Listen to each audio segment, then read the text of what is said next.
नमस्ते। पाकिस्तान इस समय जिस आर्थिक मॉडल पर खड़ा है वह दुनिया के किसी इकोनॉमिक्स टेक्स्ट बुक में नहीं मिलेगा। न आईएमएफ ने ऐसा प्लान सुझाया, न वर्ल्ड बैंक ने कोई रोड मैप दिया और न ही किसी यूनिवर्सिटी में यह पढ़ाया जाता है। पाकिस्तान अब खुलेआम गधे बेचकर मालामाल बनने का सपना देख रहा है और यह सपना कोई मजाक नहीं बल्कि सरकारी आंकड़ों, मीडिया रिपोर्ट्स और चीन के साथ हुई डील्स पर टिका हुआ है।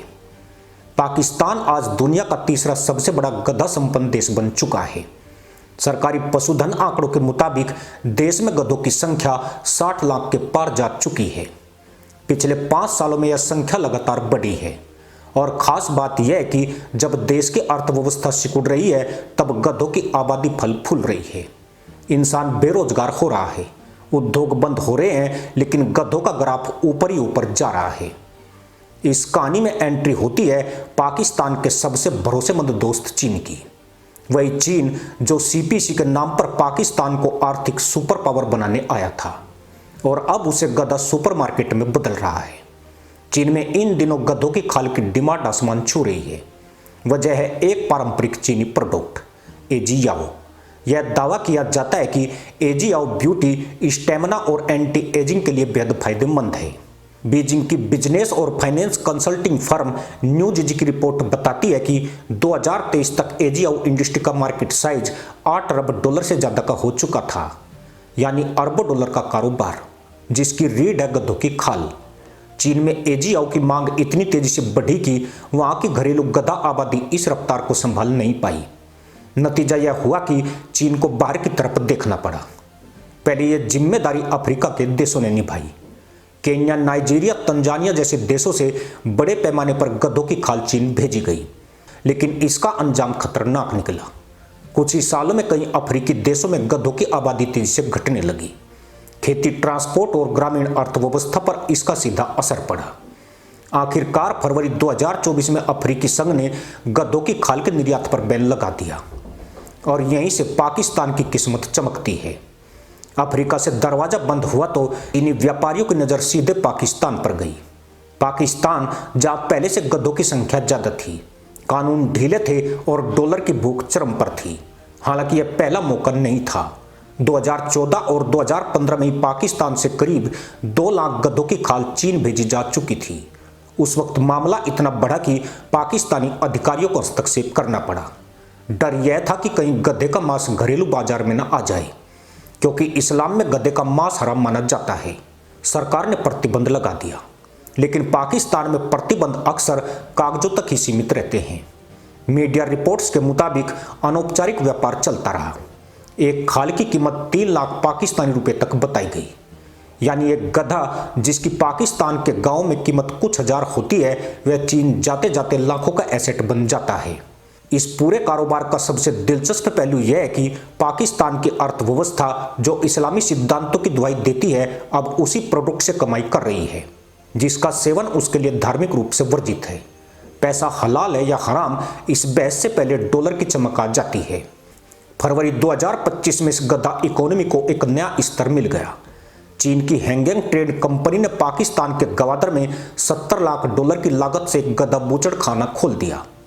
निक्कई की रिपोर्ट के मुताबिक यह बूचड़ खाना सालाना करीब 3 लाख गधों की सप्लाई चीन को करेगा।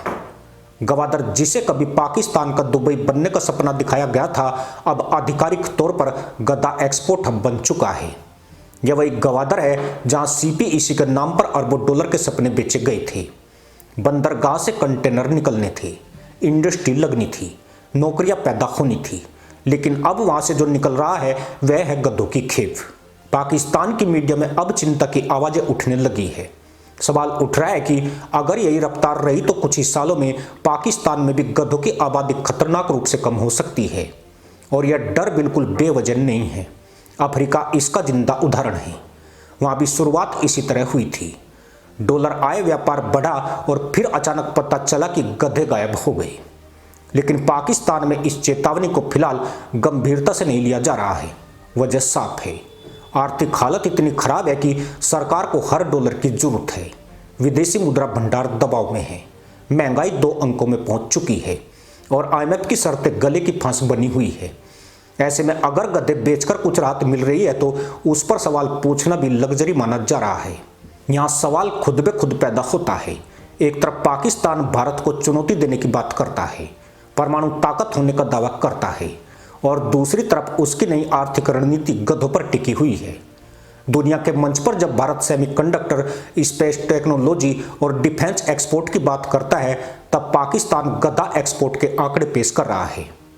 चीन के लिए यह सौदा बेहद सुविधाजनक है, उसे सस्ती सप्लाई मिल रही है, लॉजिस्टिक्स आसान है, और पाकिस्तान जैसी सरकार है जो सवाल कम और डील ज़्यादा करती है। एजीआओ इंडस्ट्री को कच्चा माल चाहिए और पाकिस्तान के पास गधे हैं, बस यही समीकरण है।